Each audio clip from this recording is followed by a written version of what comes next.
Muito bom dia pessoal, tudo bem? Hoje a gente vai falar aqui sobre um assunto pertinente na religião.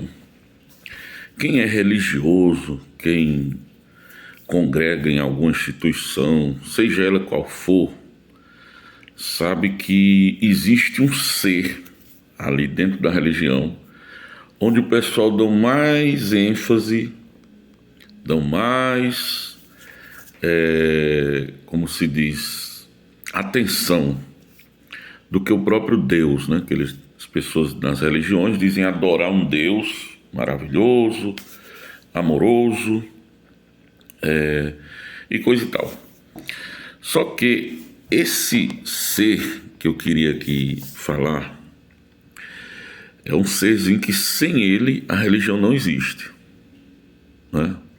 É como se as pessoas tirassem Deus, parece que ela continua até a existir, mas esse ser, sem ele, você não teria nem prazer de ir para lá. Estou falando do religioso, né?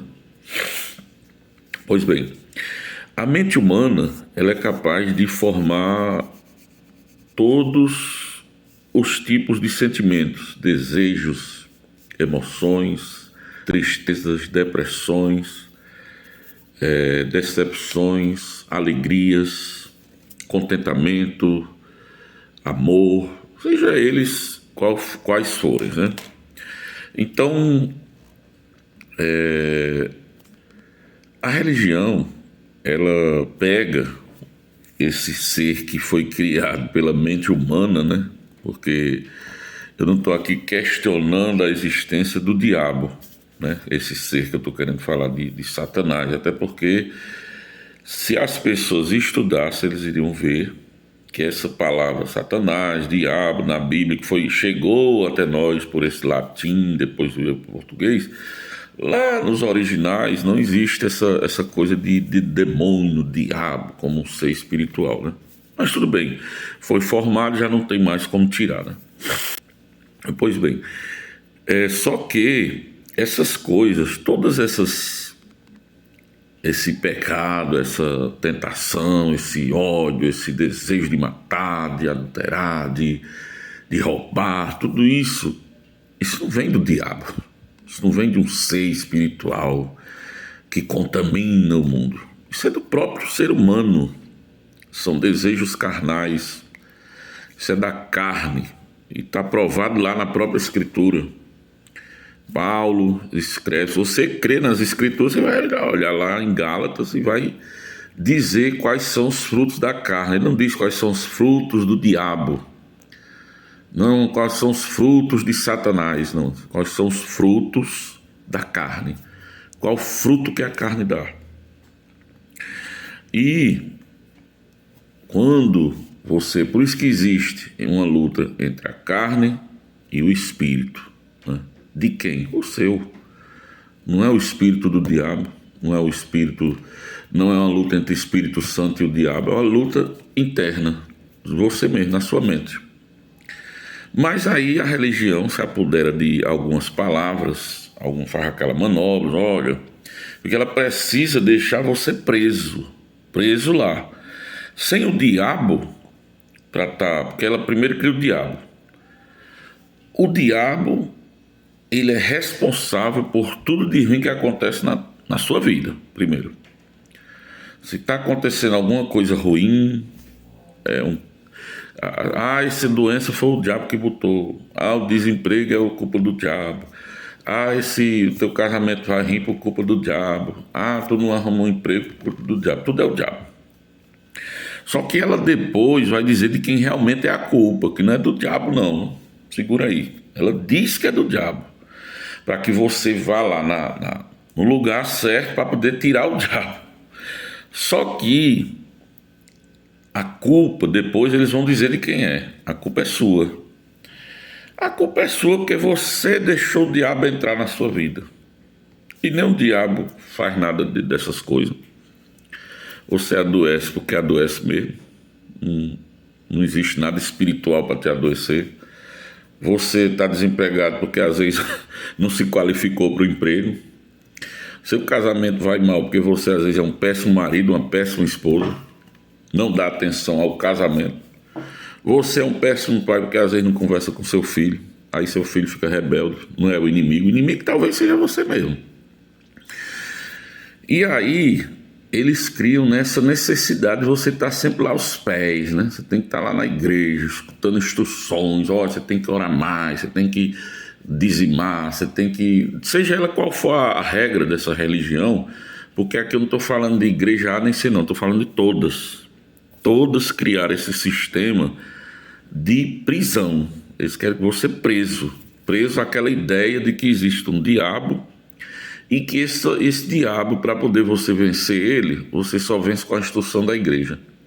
Se você olhasse para Cristo, Cristo ia dizer assim: eu venci o mundo, eu venci o pecado. No caso, ele venceu o diabo. Só que você não tem condição de vencer essas coisas. Você é um ser humano. Jesus venceu porque ele sabia que você não tem condição. Aí você fica nessa luta aí, a igreja fica te condenando. Irmão, você está assim porque você deu brecha para o diabo, é o diabo, é o diabo, é só o diabo. E aí você cria a dependência de curar esse mal na igreja. E Cristo, o bom Paulo escreveu assim, tomamos a mente de Cristo sobre nós. Por que isso? A mente de Cristo é uma mente que não condena ninguém. Você apaga, do momento que você apaga esse ser da sua mente, você já não condena ninguém e tudo que acontece em sua vida é porque tinha de acontecer. Já não tem culpa. Não é culpa do diabo e nem vai se tornar sua culpa. Se a religião mostrar isso, ela perde o sentido, porque aí você vai fazer o que lá? Porque ela não vai ter mais cura para você, porque não existe cura. Então, quando você tem a mente de Cristo, a primeira coisa que você tem é que você não condena ninguém, nenhum ser humano é condenável. Porque Jesus, ele não veio condenar, ele veio salvar, e ele só salva quem precisa de salvação, primeiro ponto. A religião quer nos aprisionar nesse sistema desgraçado, fazendo que nós acreditemos mais no diabo do que em Deus. Você fica mais concentrado, isso está acontecendo na minha vida por conta do diabo. Não. Aí você não se concentra no ser lindo, maravilhoso, que é Deus, que aí mudaria toda aquele mundo espiritual ao seu redor, aquela coisa de estar se reclamando, de estar vendo problema em tudo, acaba. No momento que eu descobri que Cristo venceu o diabo, então esse cara não existe mais, porque se